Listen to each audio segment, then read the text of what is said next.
Not all battles between superpowered individuals can end in victory and glory. Occasionally, we have seen cases in which heroes have been defeated in battle for almost absurd reasons. Silly reasons. Flat out dumb reasons. So today we are taking a look at some of those less glamorous and borderline hilarious times that heroes have failed, with our list of the top 10 superheroes who lost due to dumb reasons. We're looking at times in which superheroes have lost for dumb reasons to supervillains, to other superheroes, or because they did something ludicrous that led to their own demise, whether that be temporary or fatal. So with that in mind, let's get to our list. In at number 10, oil needed, Iron Man. Back in Iron Man's early days, his suits weren't up to par with what we're familiar with today. In Avengers issue 2, right after the team's inaugural issue, the group fights Space Phantom, who intends on invading Earth with an alien force. Phantom comes to the planet first and ends up impersonating members of the Avengers team, which causes a lot of confusion and fighting within the team. The group has caught on to Space Phantom's shtick, and Thor incapacitates him by using his weather manipulation abilities to create a rainstorm that causes Iron Man's suit to rust over. Now, to be fair, it was Space Phantom impersonating Tony Stark here, and technically he was the one to suffer the loss, but considering that he was mimicking the hero, that's a pretty bad design flaw to bring to light. Needless to say, we're glad that Tony caught on to that before any real damage occurred to the beloved hero. Up next, number 9, Batwoman as a plot device. Always a shame when a superhero, especially a female superhero, is used merely as a plot device to further the story of another character, usually a male.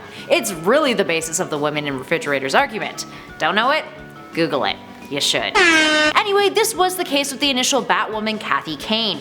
While the modern day Batwoman Kate Kane has gone above and beyond her former iteration, back in the day when she was created in 1956 as a means to give Batman a Batman family in the aftermath of the Comics Code Authority, and claims that Batman and Robin were gay, she was literally a fluff heroine whose utility belt included devices disguised as lipstick and compact mirrors.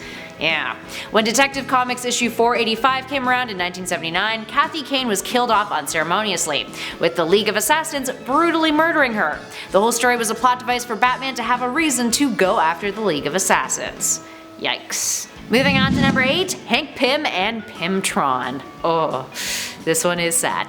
Hank Pym has one of the most ridiculous histories as far as Marvel characters are concerned. He has been through a lot. But most recently, we witnessed a whole new humiliating saga for Henry Pym in which he physically merged with Ultron, the robot he created in the comics that became one of the most memorable Avengers foes. During the Infinity Countdown story arc, Ultron managed to steal the Soul Gem, and a fragment of Hank's soul ended up trapped within the Stone Soul world. Now at the time the two had merged, but really it was just kind of Ultron wearing Hank's skin. While Hank was in there, he experienced an idyllic fantasy in which the Avengers had saved him and he was home reunited with his friends. In reality, a demon, the all-consuming Devondra, was busy consuming his soul. We haven't heard from him since. And it's been a little while and he might be gone forever, but probably not, cause comics. But even then, he'll probably be brought back and something horrible will happen to him. It's the Hank Pym way. Up next, number 7, Batman punched by Hal Jordan. Batman has long disliked members of the Green Lantern Corps. It took him a very long time to be willing to trust Hal Jordan after he had become Parallax in the Emerald Twilight storyline. While Hal was possessed by the villain, he ended up going on a rampage and killing several Lanterns and Guardians, and we all know how Bruce has major trust issues. In Green Lantern Rebirth issue 6, Hal has had enough with Batman's resentment and open hostility. Hal felt he had paid his dues. He sacrificed himself to reignite the sun after he was resurrected, and he's been working real hard to prove to everyone that he is one of the good guys. Batman doesn't entirely buy it, so what does Hal do? Well, he punches him in front of a bunch of other Green Lanterns. But to be fair, Batman kinda had it coming. He's long been an to not just Hal Jordan, but to other Green Lanterns in the past. Which actually brings us to our next number. In at 6, Batman punches a different Green Lantern. Long before Hal Jordan smashed his fist into the world's greatest detective's chin, Batman was on the giving end of a similar interaction. This time it was between the Caped Crusader and another Green Lantern, Guy Gardner, who is arguably the least liked Green Lantern out there. 'Cause he's a bit of a dick. Anyway, this went down in the Justice League issue 5 with Batman being fed up of Guy's insufferable attitude. Batman was the one in charge of the Justice League International team and Guy was just whining all the time. Guy makes it clear that he thinks Batman shouldn't be the leader of the team, and he's constantly sulking and complaining about how he should be the one in charge instead. So what does Bats do in order to establish his dominance? Well, he knocks Guy out with one punch in front of the rest of the team. Regardless of socking Guy in the face, Batman is still all business, getting a team meeting underway as Guy lies unconscious on the floor. The best part is the reactions from the rest of the team. And at number 5, Doctor Strange strangled by his cape. For this number, we're diving into an alternate universe in the Marvel Multiverse, the Ultimate Universe, Earth 1610. This universe is categorized by significantly grittier versions of our beloved 616 heroes, and during the penultimate event in that universe, Ultimatum, many a hero and villain experience particularly brutal demises, including Dr. Stephen Strange. While fighting against Dormammu, Strange is killed in one of the most absurd ways, by his own cloak. It's a move that's never been pulled by the ruler of the Dark Dimension in the regular 616, but in the Ultimate Universe it's something that surprisingly worked. Strange is strangled by his cloak, turning his face purple until his head explodes due to all of his blood being squeezed up into his head. Needless to say, it was pretty darn gruesome. Up next, number 4, Beast Boy and the drugged envelope. The Judas Contract is by far one of the most memorable Teen Titans stories in the group's history. During this story arc, a metahuman the name of Terra joins up with the Titans. Her and Beast Boy, aka Changeling, which is what he was going by at the time, developed a bit of a romantic relationship. It's then revealed that Terra has been playing the Titans all along, and is in cahoots with one of their biggest foes, Deathstroke.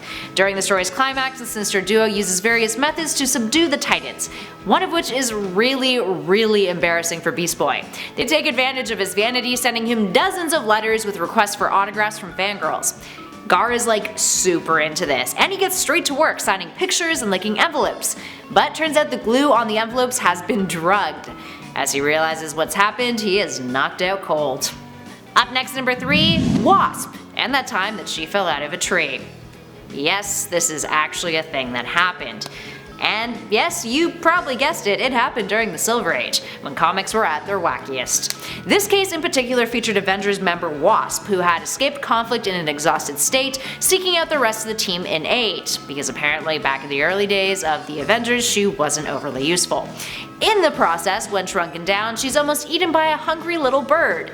But after growing in size, the tree branch that she was perched on snaps, and she falls to the ground, unable to shrink down in time to save herself. So she lands on the ground and is knocked unconscious. Perhaps my favorite part of these panels is the very end, where the final panel reads, "But now we must leave the fallen Avenger as she lies silent and still in the lonely glen, for there are other urgent matters which concern us."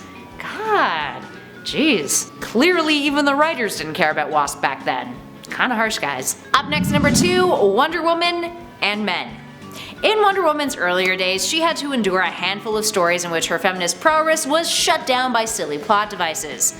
Like this one. According to the Amazonian law in the Golden Age, if a man ever binded Wonder Woman's bracelets together, she would lose her powers. Seems kind of counterintuitive to her character, doesn't it? Part of this was because of her creator William M. Marston's BDSM background and influence on Wonder Woman's characters. Case in point, when this occurred, Wonder Woman has a thought bubble that reads, "When an Amazon girl permits a man to chain her bracelets of submission together, she becomes weak as other women in a man-ruled world." For f***'s sake. I mean, yes, it was the 40s after all. We're just glad this silly stipulation has been retconned out of existence. Last but not least, in our number 1 spot, Deathstroke kicks the JLA's butts. This is arguably the Justice League of America's most embarrassing failure. Potentially. In the Identity Crisis storyline, Elongated Man's wife, Sue Dibney, is murdered, with Dr. Light presumed to be the murderer. Over the course of the story, it becomes apparent that members of the Justice League have been in on a whole controversial mind-wipe scheme that individuals like Batman were not privy to. It's a whole lot of moral grayness, and the way Sue's rape at the hands of Dr. Light was approached is something that the story gets a lot of heat for. Spoiler alert, the JLA's response was to mind-wipe everyone who was involved. Batman was also mind-wiped in order to prevent him from making everyone take the moral high ground. Anyway, that's all context. Dr. Light, who had been mind-wiped into a literal buffoon, hired Deathstroke Slade Wilson to help protect himself from the JLA. Deathstroke takes on Green Arrow, The Flash, Zatanna, Elongated Man, Hawkman, the Atom, and Black Canary. And guess what? Deathstroke won. Alright, there we have it, friends. What other failures can you think of in superhero history that were kinda dumb and unnecessary? Give us a shout in those comments below and let us know your thoughts and feels. If you guys dug this video, you know what to do. Spread that love, hit that thumbs up button, and be sure to share this video with a friend. And subscribe if you haven't already. We'd love it if you stuck around some more. In the meantime, thanks for watching. I'll catch you all in the next video.